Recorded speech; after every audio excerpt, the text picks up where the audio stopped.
Centre.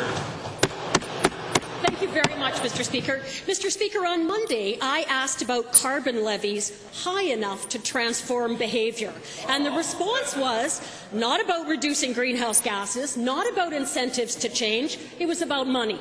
So, if it's all about the access to markets, and I assume that means someone buying Alberta's oil, to the Minister of Energy, why is the government failing to deal with the most common concern holding people back, and that is that this government has failed to take action to reduce greenhouse gases and failed to monitor and enforce a polluter pays policy?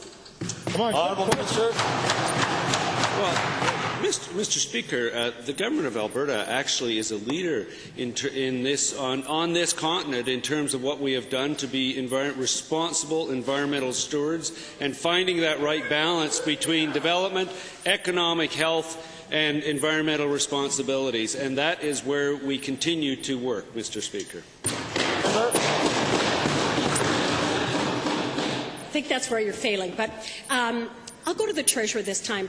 Can the government justify why they collect a pitifully low carbon levy, bringing in $70 million a year, that's 70, and then hand out $1.4 billion to most of the same companies to encourage carbon capture and storage, which is trying to stuff that same carbon underground? So why isn't it used, as the Liberals have suggested, for municipal, public transit and green energy projects? Mr. Speaker, I'm sure the honourable member is quite aware, given the fact that we're in the middle of estimates, that there's been a number of estimates done on the infrastructure file. I believe Energies has already been done. She would know that green trip funding is already going to our municipalities for some very significant transportation initiatives, including in her home city of Edmonton. We also have, in terms of the technology, we have taken a very innovative approach, different than other jurisdictions, taking industry money to help solve industry problems in greenhouse gas emissions. And the $1.4 billion number, Mr. Speaker, is not a one-year number. It's a number over a number of years. Honourable member. Thanks, Mr. Speaker.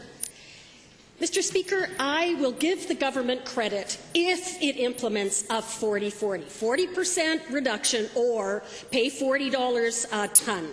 But I have every confidence they will cave to industry. So will the Minister of Energy be backing his colleague on the 40-40 or cap on their 2020 or some other number altogether? Which will it be?